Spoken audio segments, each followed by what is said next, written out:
they're starting to find something, but you can say maybe all day long. At the end of the day, you still have to win, and that's what they have to do here. I remember when we had CLG making changes a few seasons ago, they said it will take us time, and now we have the CLG team that has the cycle of slumping coming back, and they're even starting to repair that. It definitely takes time for any changes for a League of Legends team on the stage. It seems like it's so easy, but the little blips you get out of these clips, you're like, you know, the common things that players struggle against, you wouldn't expect until you hear it. Coming into the second game of the day, into picks and bans now. There's that Fizz, there's that Tristana. They will not get a chance to play on the side of Counterlogic Gaming. CLG's 3-game winning streak team comp has been heavily disrupted. Yeah. The Alistair ban as well, one of Aphromu's best champions. CLG will have to go to their plan B, and Callista goes to Sneaky for the third game in a row. Yeah. Callista Sivir again. We'll Do see. it. We'll see if Double Lift goes for Sivir. There's the Jana Gragas. Yeah. We've been seeing that combo, but put together quite a bit lately. CLG will get that still. It's a lot of disengage potential.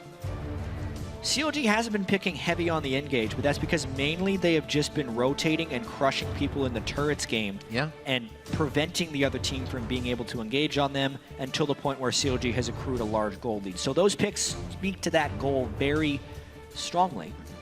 Let's see if Cloud9 goes for even harder engage to try and counter that, or if they just opt in to the farm turret game.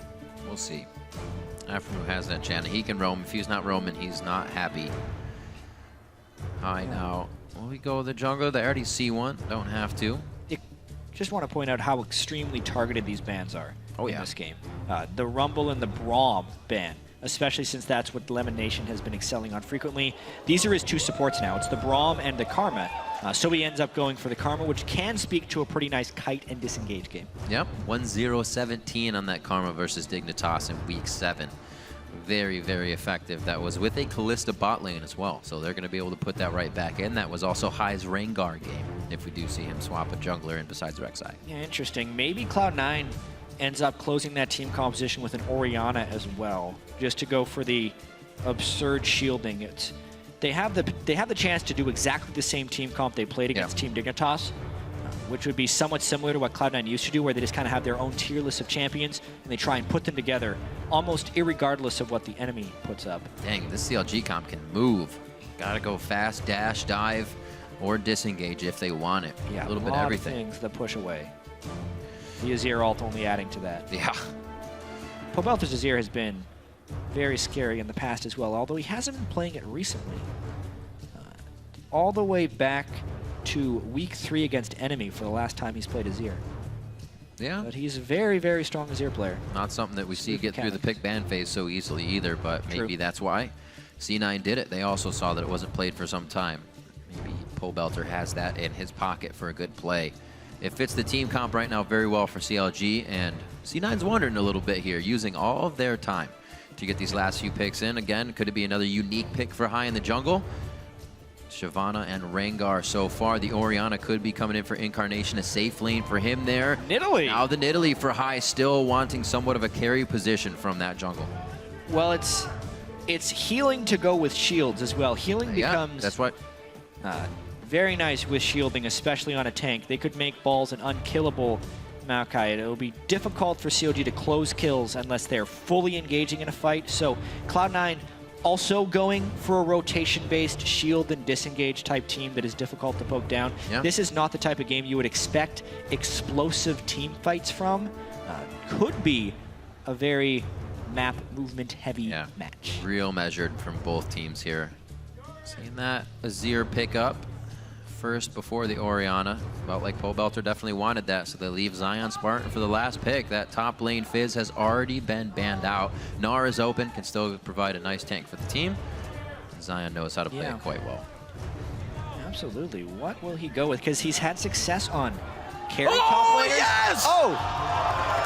Yes! Kennen for Zion Spartan. Well, all right. Has he even been practicing this thing? I don't care. I mean, I've seen Zion play it before. Kennen is Rift's favorite champion. Full disclosure. We will... Oh, boy. We will talk about it a fair bit. Awesome. I have not seen Kennen in the top lane recently at all. It enhances the poke. It gives them a little bit of engage. heavy magic damage. It's not even close to a tank threat, but it might be enough damage to break through the shields that Cloud9 is putting through. As far as putting Zion Spartan on a carry, that is very much a goal for this CLG team now. What an interesting game changer on that last one. Absolutely awesome. I'm excited to get into this game. I think Zion's got a tough road ahead of him here, especially now with the composition. They got people bouncing all over. Hopefully they can synergize these ults together in the first place. Bubba Dub shaking hands with the Zix. All right, so based off of Zion Spartan's main solo queue account, he has 30 Kennen games on record in the ladder with a 57% win rate. So it's not one of those 80% Gamsu, Jarvan top lane win rates, but it's still practiced and fairly successful for Zion. I'm excited to see it. You've now taken a look at the team comp, so share your thoughts with us. Tweet at LOL Esports, hashtag C9 win or hashtag CLG win, and we will update those as we get through this game. It's going to be an awesome one. Teams bringing out all the stops here. In the last few weeks, our day 2 of week 8, we're on to the Rift almost with Cloud9 versus Counter Logic Gaming, and it always provides a great match. Oh yeah, and suddenly this is a hype match right now. Yeah. I love the pick and ban phase from these guys for the excitement it can bring to this match. And we definitely, more so than usual, have to pay attention to the early game swinginess of this matchup, because on the split, CLG is far and away the best early game team in the LCS. However, since High's return to Cloud9, Cloud9's early game has actually been much improved. Surprisingly so, because the first 10 minutes of the game generally just speak to individual mechanics. He's also been farming about the same pace as Meteos has been, but Cloud9, whether it be through pick and ban phase or through confidence, has been pulling out early game leads quite reliably. So it's going to be a nice matchup here against CLG, the early game guys. Those as well, we saw even with High coming in on Rek'Sai, when he would fall behind, if he got hit up in the jungle, they'd still find a way to get themselves even or even grab a few hundred gold leads still. Yeah, heavy double wards across the sky. Yeah, CLG really trying to disrupt Balls' level 2 because they heavily spec for Zion Spartan to get a lane advantage. Look at the sacrifice CLG put through. Nice little sidestep there by Aphromoo. Minions have spawned. Yeah, they did not want to give a free level 2 to the Maokai. Oh, nice. Nice harass there by Lemon. Cheeky little supports trying to disrupt each other's early game. That's why these two teams are really trying to heavily focus on these first few minutes.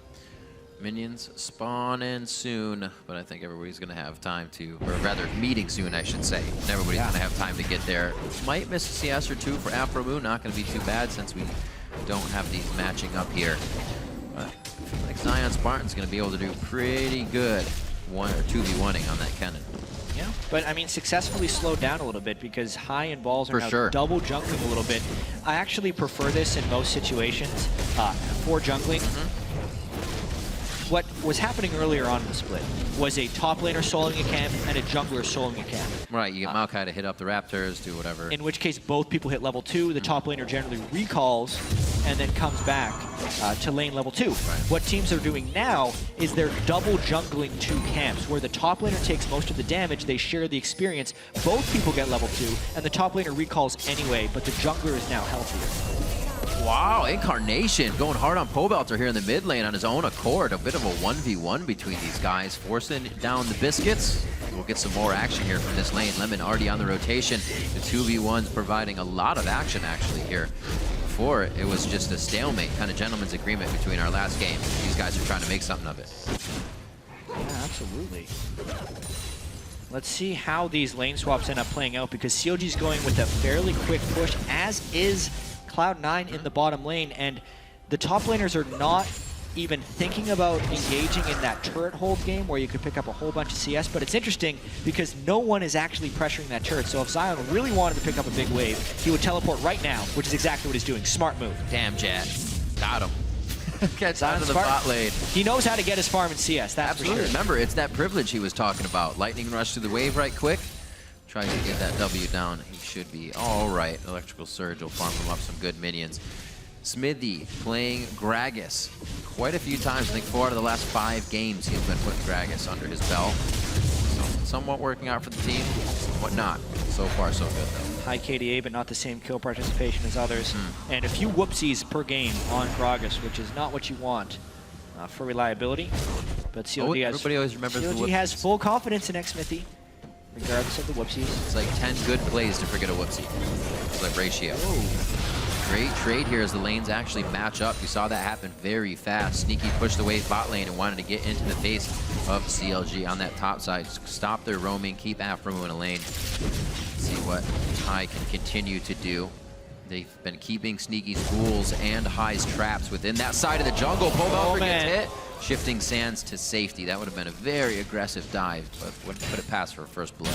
Yeah, I mean, Pobelter still has both summoners, but he is starting to get wrecked in CS here from some of the jungle spears, but mainly Incarnation's aggressive play. Have to credit this early Orianna lane bullying, but through the minions. Anybody going? He knows Pobelter has barrier. He knows Pobelter has barrier, so he's not going to fully engage. But this will push him completely off even the next wave of CS. I think he was trying to wait for a gold breakpoint, which is why he's sticking around, but he's denied heavily. Only 20 CS at the 5-minute mark. So nicely done. Definitely avoiding a lot of what could be's as well. Incarnation running that ignite. Very unsafe if you were to get locked down in the mid lane to Pobelter's barrier. So avoiding a very dangerous laning phase. High everywhere with these spears or javelins right now. Looks like he is going to go back without too much mana. Doesn't want to bait the team into a bad situation, and they're going to play this one very safe. Obviously, Nidalee has been changed since 2014, but High played a pretty mean Nidalee mid back in the day, so the spear accuracy doesn't lose. Really good point. Don't lose that talent. So he's really been doing a nice job getting those spears down at the sacrifice of his own jungle CS. But it will definitely be helping out Incarnation in that mid lane. I don't know. Seems like there's 2 games to be played with Nidalee. Javelin and then Cougar Form. Cougar Form can cause a lot of problems for people. Everybody likes to throw Javelin. So we'll see how this turns out. Looks like it's going to be good regardless. Like you said, High playing that mid lane Nidalee. Shouldn't have too many problems. 6 minutes here. No kills yet. Even with all this action we've had back and forth through lane swaps, it looks like they are actually going to try to get a safe back for double lift here. He's going to miss quite a few CS in lane though. Yeah, High really not farming that much, but still outputting a lot of farm pressure. If he continues to do this and not get any kills, he will fall behind. So he's got to be a little bit careful, going back to farm just a wee bit. Top lane could be an option. Yeah, that's the chance. All right, where's the ignite pressure down? The barrier comes out. That'll hit most of it. Forces the flash as well. Double summoners down in the mid. Flash from Incarnation up, and High definitely looking for a kill here. Got to be careful. Emperor's Divide. No, he does not. Level 5. Not even close to hitting that. Oh, body block by Minion. Very nicely done. We do all that work to talk up High's spear throwing ability. Face plants it into a minion. Giving the team vision. They're hanging around here for a long time. Having a vision on xMithy though, and the rest of the lanes, they don't really have anything to worry about. The lane pressure from Cloud9 in the mid is immense right now. I mean, across the board, even this sneaky Lemonation lane with Karma and Callista are crushing early on in the map. Dude. Where has this Cloud9 been all split is the real question. Because they're doing some serious work here in the early game. Well, all the calls are right. One big difference here, obviously, this is the first game where Incarnation has received significant jungle attention from his own side. High has lived in that mid lane, throwing spears down at Pobelter, while xMithy has been heavily farming. So that's a lot of that discrepancy. I mean, it's doubled CS for xMithy over High, but it's more important if you're doubling in the mid lane, which is what Cloud9 has been able to maximize here early on with Orianna. And to add to that, Incarnation almost was a catalyst to the first pressure being allowed to happen. Him and Pobelter went for that 1v1 that hit each other pretty hard. And now he is hatching that ward. This could be at a safe spot. He'll know he's on it after a while. Pobelter backs all the way up. Pretty fresh mana bars in the mid lane here, so we could get some more action. But like you said, coverage around that mid. Ward placed and a bushwhack as well by Raptors to make sure that Incarnation stays safe. Another game where he has a CS lead as well.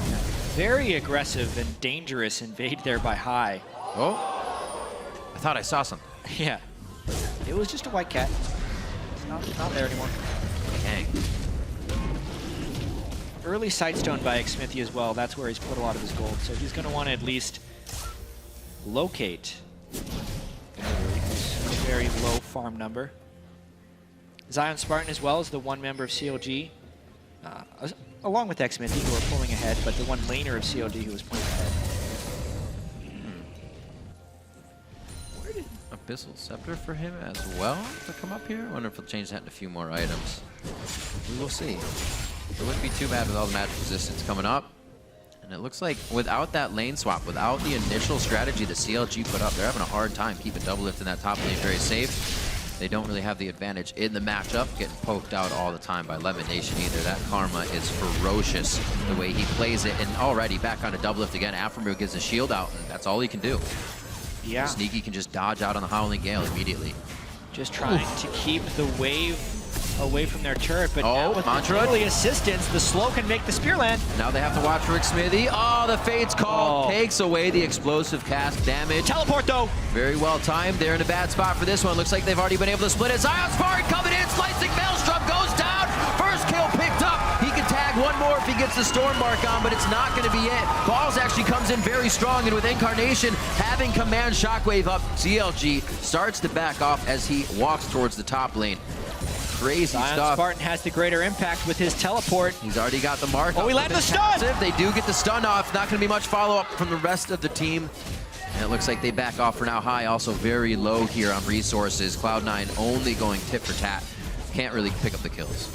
Something about the Cloud9 versus CLG matchup right now always leads to these good games. But meanwhile, Incarnation, with everything being expended in the top lane, knows he is free to play as aggressive as possible. 40 CS up just after 10 minutes. The inverse of what happened in Incarnation's first LCS game, where he had a 40 CS discrepancy.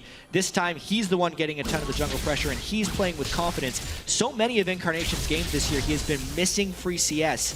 Time and time again, he's getting pretty much all of this game as all well over as a harassing. pink ward here. Yeah, this is... Wing! Right on the edge, too. Pulls him into the over the wall of the command Shockwave.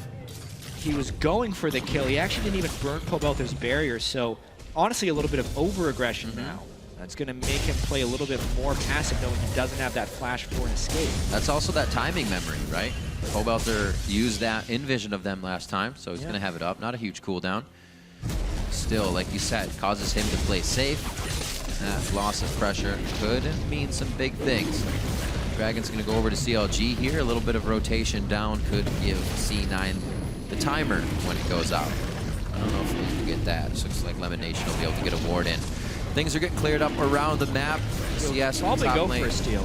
Oh, would he? He's not going to get it. Mantra hit? Oh, imagine if you get hit with an extra Mantra Q. Good lord. Yeah, Xmithy knew his Never smite damage. Dragon was at 400 and he smote for 540. So even though it timed exactly with the explosion of the Mantra and Q, it's never going to get it when he smites at that point.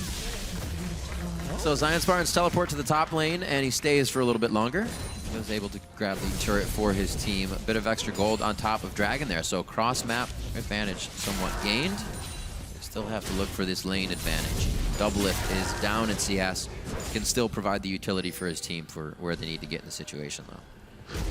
Sneaky 106. He's building up for a Bloodthirster himself.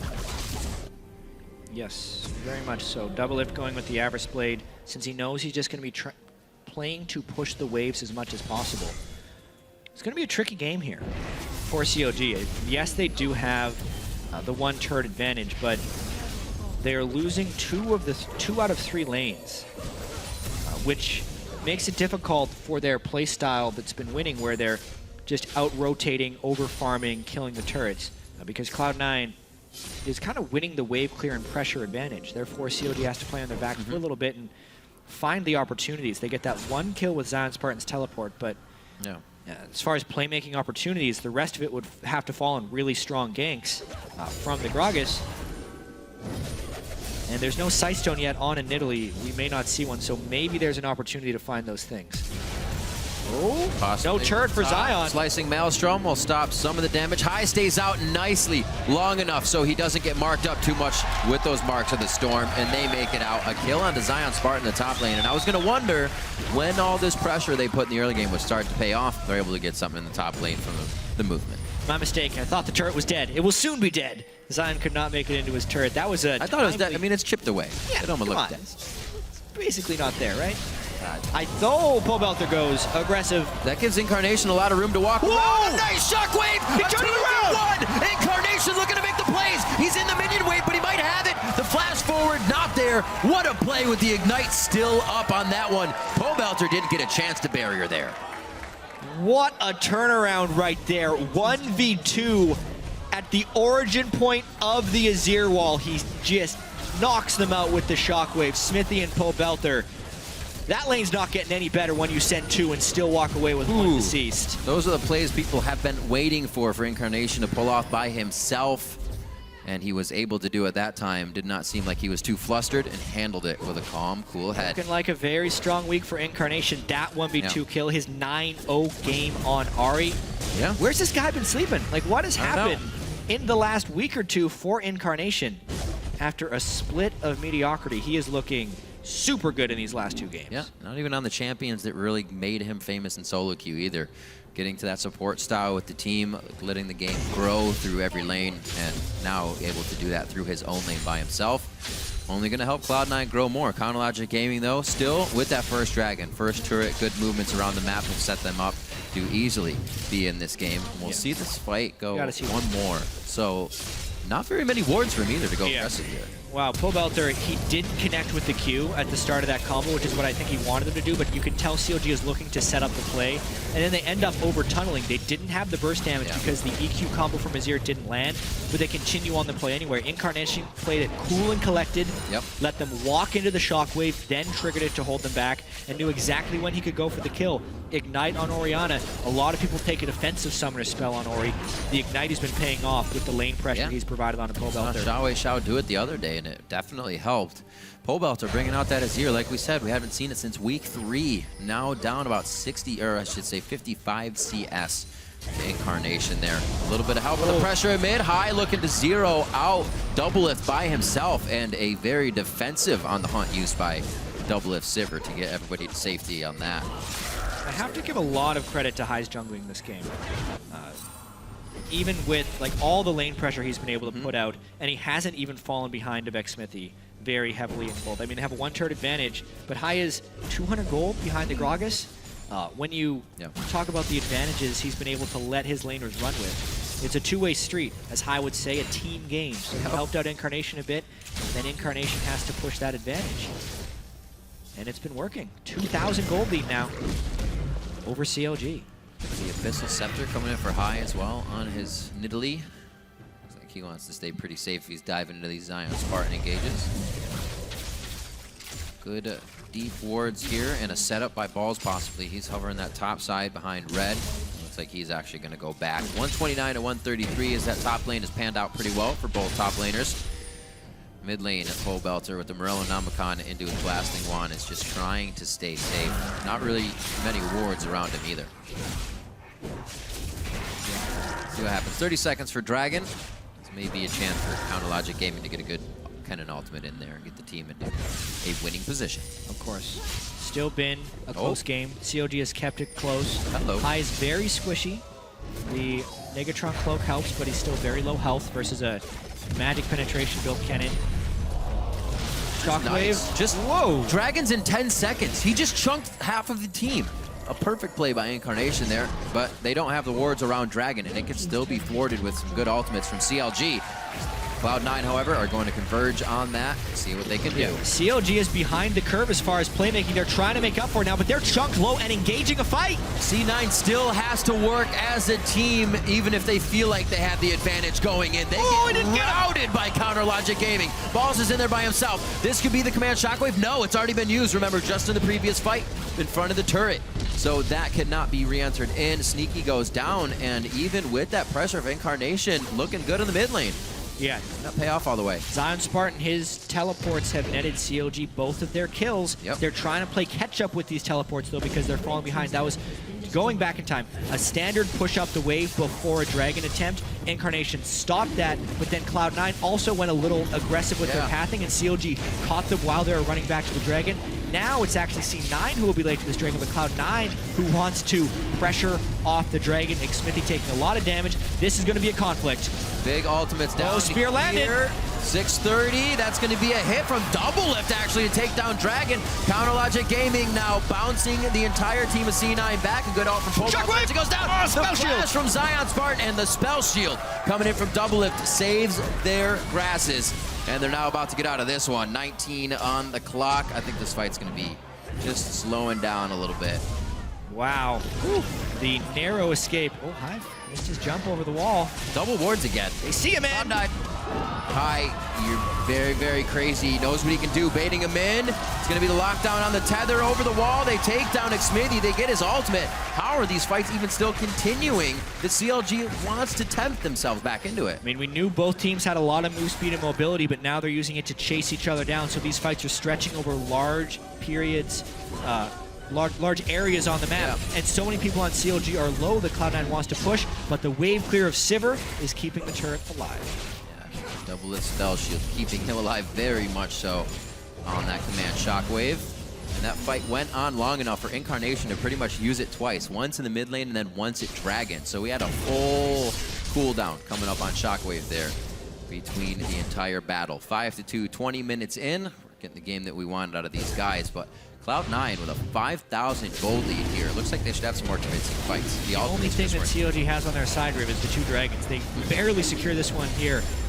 Balls was almost able to chunk out Xmithy there, but the shield arrived in where Balls would have detonated his ultimate to kill him, and from there, it's just kind of a messy team fight. Oof. Super timely spell shield by Double Lift to save his skin there. And a nice flash by Zion Spartan. He may not have needed it. It was going to be right on the tip of that Shockwave, but safety nonetheless. 230 CS for Incarnation versus 157 on Pro Belter. Yeah, at 20 minutes. Big difference. Pretty good CS lead, pretty especially difference. to be at 20 minutes, 230. He's hitting the clip very hard right now and above average. Sneaky in the bot lane, 10 CS lead for himself as well, and a handful of CS lead for Balls on the top that'll be cleaned up at some point and just keep evening out. The Zanyas will be very big for Zion. It's going to make those teleports much more dangerous when the team cannot take out that factor of AoE. He's still pretty far away from it, though. Yeah, he is. It's gonna take some time. Only sitting on 400 gold, as well as that Seeker's Arm Guard. Hey, it's cheaper now. It is cheaper. Less AP. AP itemization changes. Yep. Feels good. Feels good. Oh. See who's faster. Well, when you flash forward, you're going to get an advantage in the fight. Can't be too sneaky about that situation. The Talisman of Ascension still use everything they could do, but when CLG wants something, they will get it. Yet that's the Sivir ult lane gank, the old trick.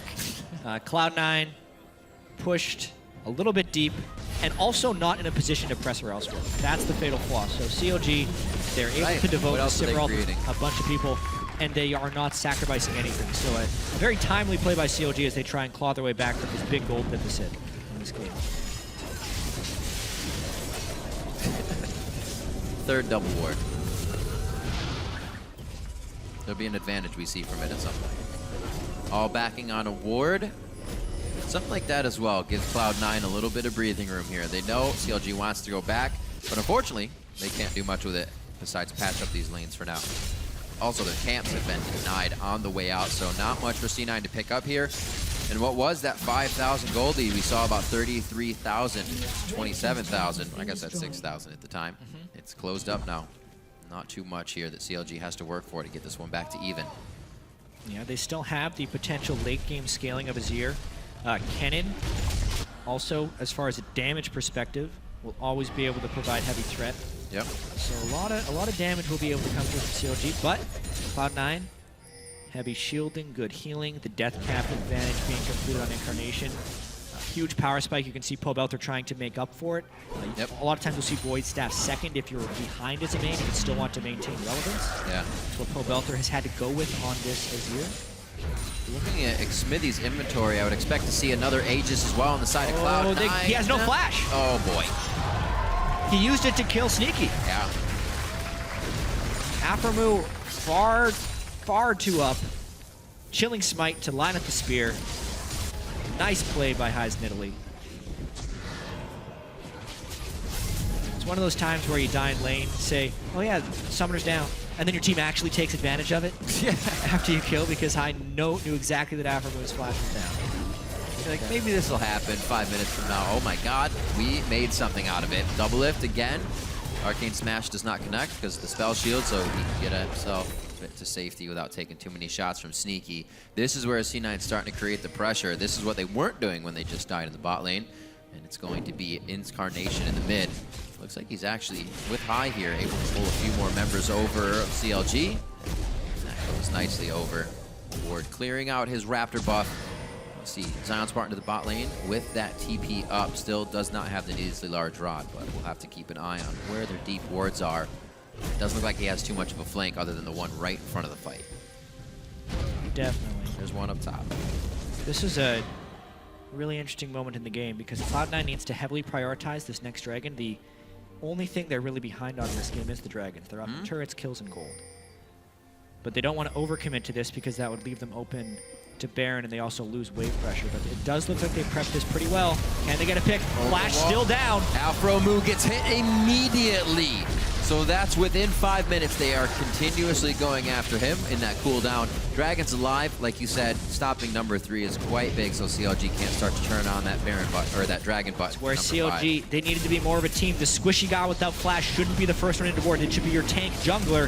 Instead, Cloud9 going for a flank engage. A lot of pings from Zion. He's in the pit behind the entire Cloud9 team, but he can't seem to get his ult on. It's already been used, and it didn't provide much. Cloud9 fought Zion in his slicing maelstrom while keeping the rest of CLG at bay.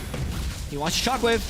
He still has it. Close. He's waiting for that. He's seeing if he can bait out the shield. Gets it, and Pobelter's flash as well. He's hoping to get both with a trick of just moving the ball. But unfortunately, double lift on point with that. Flash and a spell shield, but all of that was created because Cloud9 was first to the spot and because CLG wasn't coordinated as a team. Once again, Xmithy has thousands of health and an Aegis as well as a Sidestone of his own. He should have been the one warding this one. And then mixed messages. Zion wanted to go in, but the rest of CLG was delayed by Incarnation's presence with the Orianna ball. Yeah. So they end up closing down, crushing Zion Spartan as well as the Dragon, and winning the fight. That's tough too. With just the Seekers going into that fight, you're not going to blow up an AD carry with an Abyssal Scepter. So a very tough decision just to decide to fly in there with a cannon.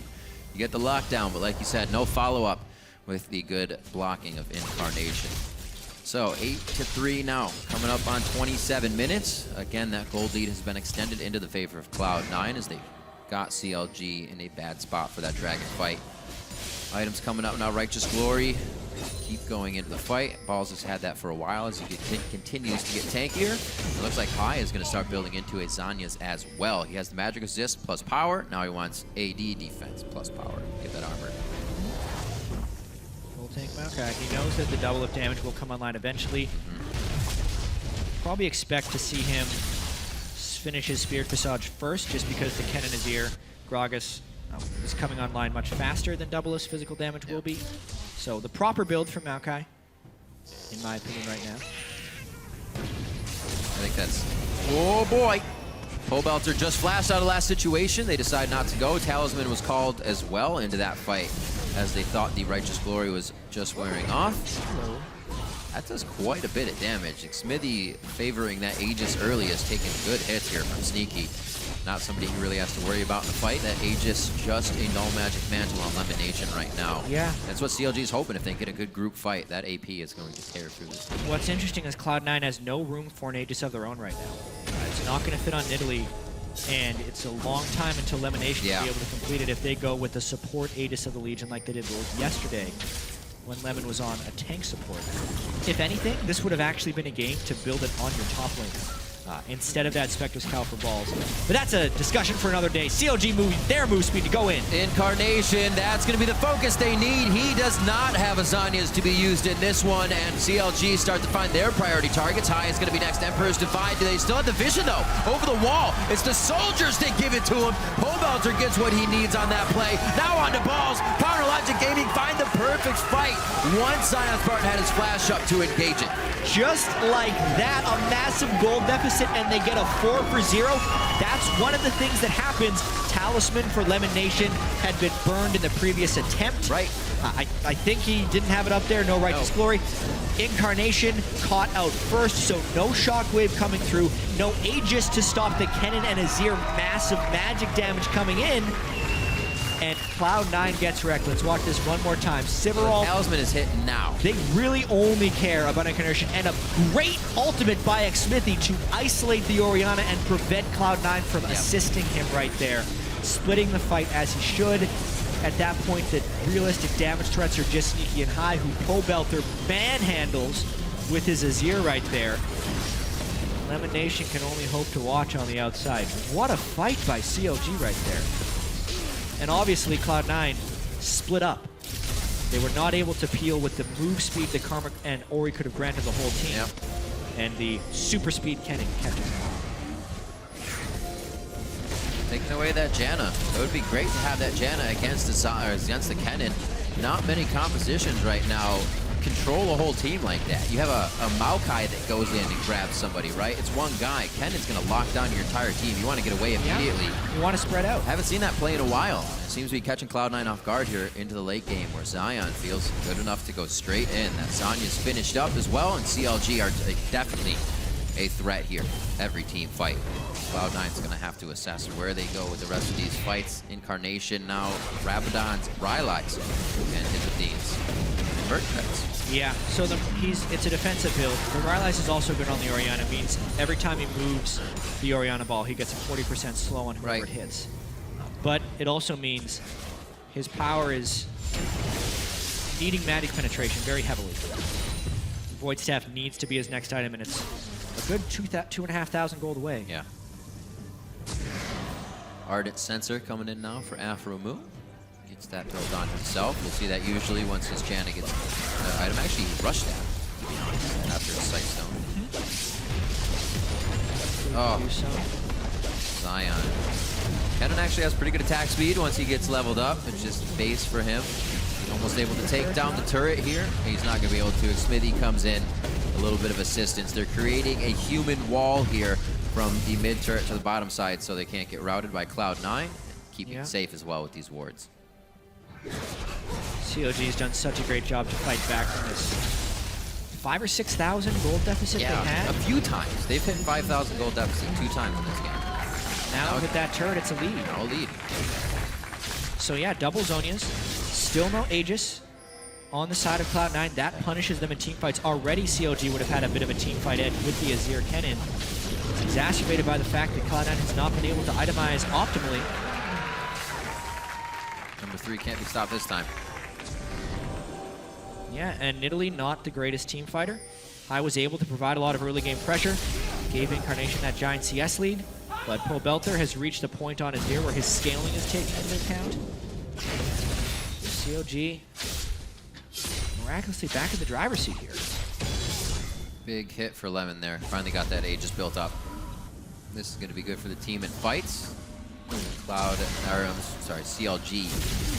Almost waiting for that flash to be up here from Zion Spartan to get himself into a good spot. He's got distortion boots as well, so he can make that play over and over again. So Void Staff for him to come out next. Going to be very, very powerful Kennen, a Righteous Glory as well onto Xmithy. These guys want to put everything in their pocket that can continuously get them into fights and make sure everybody can close that flash gap that Zion brings to the table. Incredible that they've even upped this game. We were looking for a good one coming into this. Counterlogic Gaming, as we said, taking that game back in week 4 pretty handily. Definitely a different story now, as Cloud9 has changed up the team. You betcha. Dead even gold. Aegis of the Legion completed by Lemon Nation. So much help there. A lot of effective health he is adding to the team with the 20 magic resist aura against the Kennen, Azir, Gragas. But Double Lift is also powering up, so those physical damage ricochets will be chunking. There's a lot of squishy targets on Cloud9. It's 4 squishies and 1 tank. Similar to CLG. We're so used to seeing double tanks. This is a somewhat unlikely game. Single tank on both sides. Yep. Means the team fights can be very explosive. They can end very quickly. A lot of times it's just about getting that one pick onto anyone, blowing them up before they can get their skills off. Still no home guard boots on Malcolm. You might expect that next, so that Cloud9 could force a nice initiation. Smithy, though, going for a pick right now, I think. Oh, boy. Even though they're not necessarily grouped up. What a strange start, but they might get Incarnation again. Oh, wow. Mission impossible. It's Smithy going around. The shockwave hits the rest of the team. Very nicely keeping Zion Spartan out of range of Incarnation, but they have to use a lot now to get up. Pobelt, they're setting up base in the mid lane on the side of Cloud9. That might be enough to just start wiping out the team. They get C9 so spread, they don't even know how to reassess and get back into the fight. It was very unexpected, too, because W8D2 was pushing the top lane while that fight was happening. And, oh, man, they're just going to continue to dive. They have so much strength right now. What a play by Xmithy to somehow squeeze himself in. They keep continuing it. Usually you don't remember the guy that passes the ball off, but you will this time. What a play from the entire team to keep that one going. You're a little bit trapped in the base. This now kind of got weird. Kind of awkward. A little bit. They don't want to be here. All right, good catch. But if they get the minion wave, they can probably take the turret. They think they need to get out of there. I love how they keep walking to the gate as if it's going to open once for them. Backing off. Oh, Walter! So close.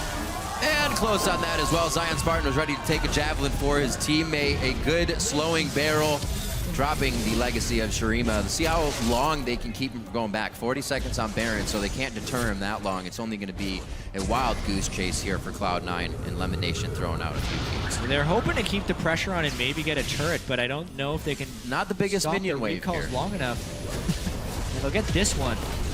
All right, it's still enough. 3 caster minions makes it okay. And even 1 live. Look at that. What a trooper. Moving out. Cost of battle. That pick was so interesting because Incarnation nearly turned it around, but then Pobelter with the wall on his ear just completely stopped any follow through Cloud9 had. They're using their displacement spells pretty well in these team fights, whether it be a Gragas ultimate. That's what I was worried about. I'm like, you're putting a Kennen in here. He's not going to like what your Janna and Gragas are doing, but they're working it great. So the delay here, but then they summoned the Azir turret while everyone's chasing it, then nope, you're not coming through anymore, guys. Oh, and the flash. I didn't see that either. Yeah. What a great fight coming in for Counter Logic Gaming. And C9 did like 110% had no idea because Sneaky had just thrown out a ghoul and Xmithy was already there just hanging around. So like, oh, this is totally clear. What a play. If Xmithy got caught in there, he was dead for sure. It's such a risky pick because W8D2 wasn't even near as an AD carry, and he could have easily been collapsed on, but that's what I thought would happen initially. He somehow snaked his way through there. Well, that can only happen a few times. I'm sure C9 will be looking for it again. Speed! Especially if they just go straight on a double lift. He's going to be flashing out of the initial twisted advance that did connect. And right back at you. Turn in. Zion Spartan, no flash. Gets twisted advance by Balls. A great stop of the slicing Maelstrom. The Insania's coming out to stop the command shockwave damage, and Xmithy doesn't even take that much. A nice pop. That's the hit coming in from Pobelter. He goes down in his attempt to get the fight in his team's favor. Counter Logic Gaming and C9 now staring eye to eye, trading blows back and forth, but yet only one person has fallen on both sides. The flash from Lemon Nation over. It looks like they finally broken apart in the fight. Zion Spartan could lag a few more tags of the storm. He backs off. What a fight, and they may actually try to ward up Baron here for a bit further engage. Yeah, these fights are awesome, Riv. The speed from Karma Ori Talisman on one side and the speed from Sivir on the other. They're just going back and forth. Bit of a Baron bait. That's an early exhaust. Doesn't really net them much. Teleport's Every summoner spell matters right now. Yeah. Teleport not having that exhaust could be huge. Looks like C9 finally backs off. They have to be held accountable for this wave in the top lane now. It is just crashing into the turret, but you can see how ahead they have kind of put themselves, even without a gold lead, how much time they had to mess around there. Keep fighting, keep going, and yeah, that always feels really good. Got to even up the gold right there. 59,000 apiece. Boy. CLG gets another CS or 2. Oh my goodness. 10 to 10, 40 minutes in. Love it. Yeah, so absolutely awesome. Void Staff being completed in Incarnation is a big power bump, but just go. Take over this fight. Pedal to the metal. You didn't see this out of Cloud9 before High came back. Nope. The willingness to fight and the team being on the same page. Everyone moving forward, but CLG also has decent teamwork this game, so they also back away nice. They try and re-engage, and then it's just all hands on deck. Shockwave has been very well avoided by CLG a lot, whether it's Zonies or Flash Away. Pobelter goes in to make the hero play. It nearly works. He gets ticked on the backside by Incarnation. And the in and out of these fights is so clutch because it's not a tank-focused game, so you die very quickly if you're in the wrong spot, which is why move speed is at such a premium this game.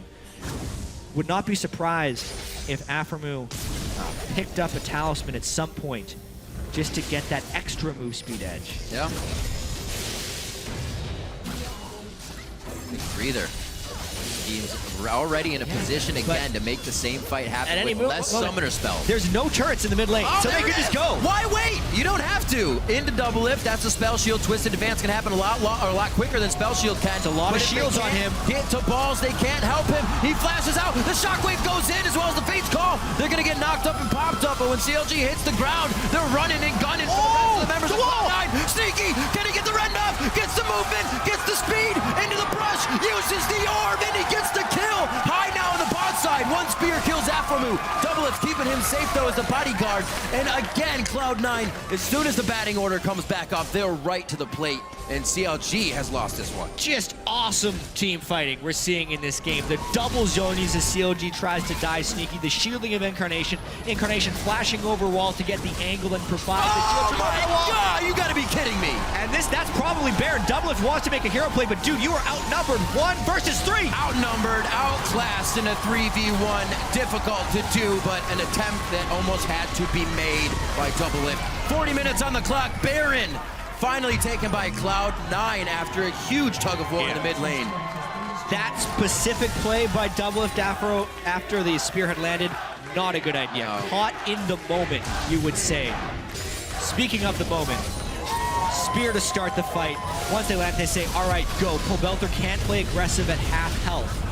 Next one misses. That's like to blow spell shield. Spamming the shields on ball is very critical right now because it neutralizes the disengage factor of the shockwave. Oh my and finally a big shockwave that is not spell shielded. That nearly takes Doublelift out of the fight. And here's where the interesting thing matters. Double Zonias, but in the time of the Zonias, Incarnation makes it onto the other side of the wall. Holy shit. And That's then amazing. Shield sneaking on the other side. Really nice ball control there by Incarnation. And Cloud9 takes control of the game back for themselves. And we're in the mid lane again. Are they going to go? This is the best spot to be. This is where the war is happening right now. Fought twice within the past few minutes. So rarely, Riv, do we see games where both teams have the team fight confidence to stand in the mid lane with no middle or inner turret. So that's such a long lane, and we know a team fight can happen, and they're willing to throw down and brawl. In what we thought was going to be a very rotation turret-based game, nope. They're going to fight.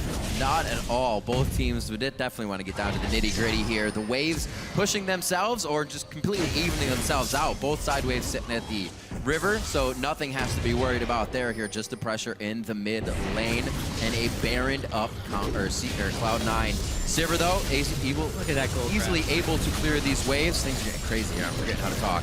The win here, 41 minutes in. Cloud9 would equal teammates' win total. Teammate have obviously yet to play. Yeah. And they really need those wins to try and get 7th, which would somewhat, obviously it keeps them safe in the LCS. And there would be the bonus points of having a chance to play first spot at Worlds, which is crazy in this juncture. But CLG as well, wanting to go into the playoffs strong for once. This game, this potential turret hold, it's so hard for Cloud9 to push in on this.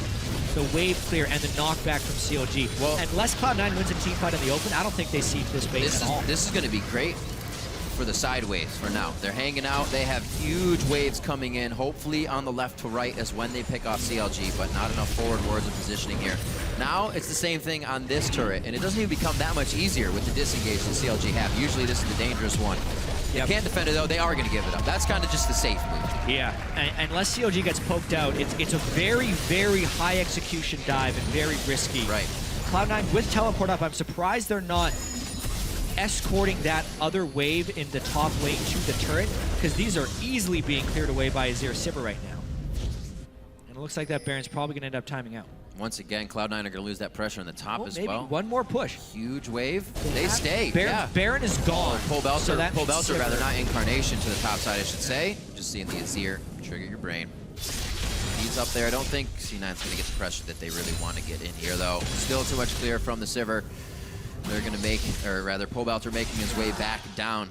Now Cloud9 figuring out that it's going to be a very tough task to get past that turret. It's just probably going to be another Righteous Glory once they do it. But like you said, Jap, It's going to have to be very accurate. No mistakes allowed. Wow. So, after completing the Zeke's Herald, giving... I wondered what he was going with that. Yeah, Kindle Gem. It's the attack damage lifesteal aura, but he just has the one guy who benefits from it, really, in Double Edge. So really just trying to aid his lifesteal. Rush Hour sticks together. I guess so. Expecting Through a and through. talisman, but the aura item reigns supreme. Sneaky. High wants it. He wants an item. Oh, High wants Death Cap. He's going to get it. Does he have the money? Yeah, he's sitting on 2,000 quite a bit of gold. All right, so a little gentleman's agreement here between both teams. Said, battled, bleeding, and bruised. Now we're going to farm up, get our final core items, and then once we are final form, we'll meet again in this mid lane. Baron still has a bit of time here.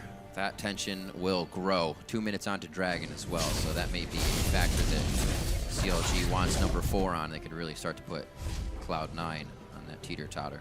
Yeah. Team willing to give High that farm. Sneaky obviously sitting on pretty much max items. He hasn't upgraded his trinket or his boots yet, so, but for the death cap bonus that High just received, it's now a 660 AP middly. 720 on their mid laner. Pobelter not at max items yet, but he's going towards a similar build. And hey, guess what? We're in the mid lane again. It's the place to be this game.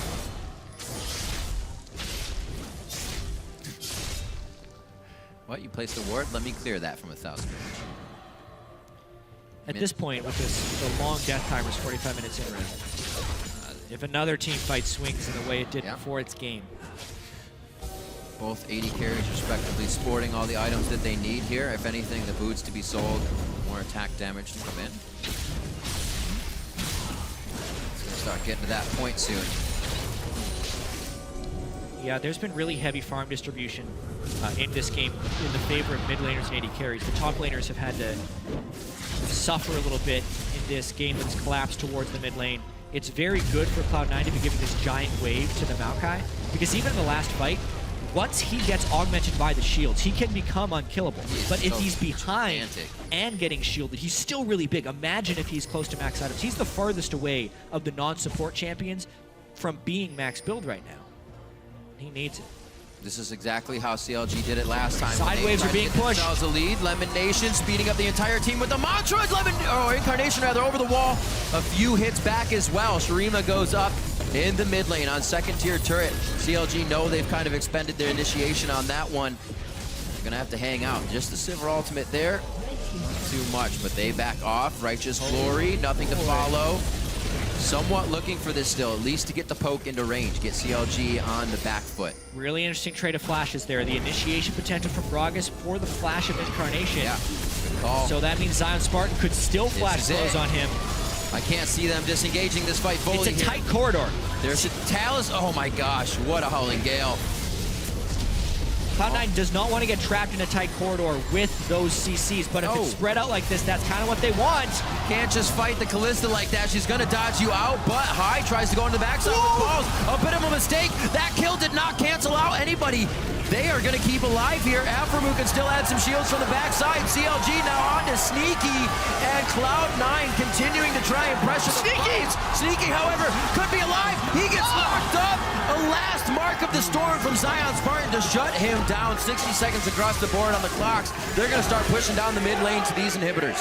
What a fight. 60 seconds, 48 on High, but it's a jungler and a top laner. They do have a minion wave-ish. Trailing them behind. Yeah, it's a cannon wave as well. The cannon minion is still alive. They can probably inhib off of this. What a crazy fight. Again, I've said that about 500 times this game, but it's a 35 kill game. Cloud9 has to be thinking a lot about that fight because it's the one they wanted. Finally, CLG not held up behind their base turrets, trying to dive past the Sivir. That seemed like the most optimal fight, and C9 spread out immediately once it started. Yeah. Sneaky was doing good damage. They're going to want to try and take the dragon beforehand. They should be able to clean that up. There's a thing. Giving them 4 dragons in a 6-minute time, around 54 minutes. Looking one more time. at this one more time. High was off in the back here.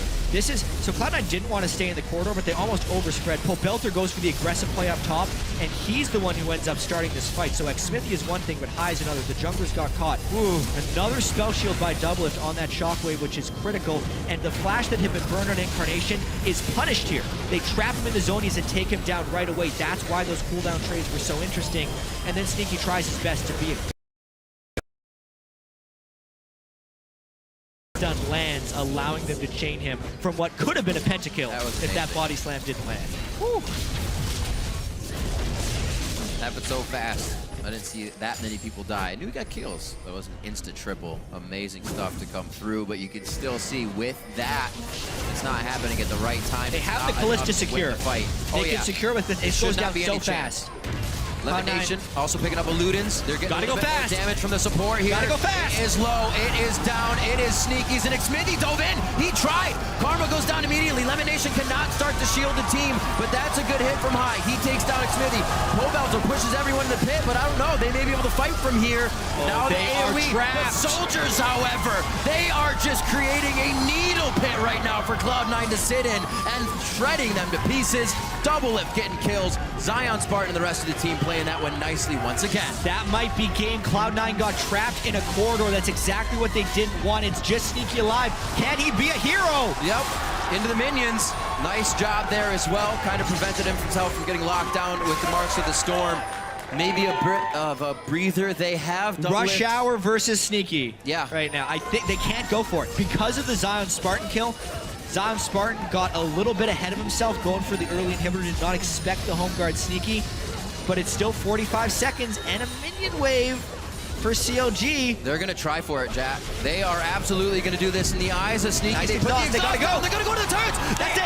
Absolutely zero him out. They knew the play all along. They were putting the pieces in order, and they checkmate Cloud9 after 50 minutes. That kill breaks the even score, 22-21. A hard-fought battle, down 5K gold twice in the game. CLG takes out Cloud9. We said that every time Cloud9 plays CLG, it's going to be a good one. And this may have been the best one we've ever seen. 22 kills to 21.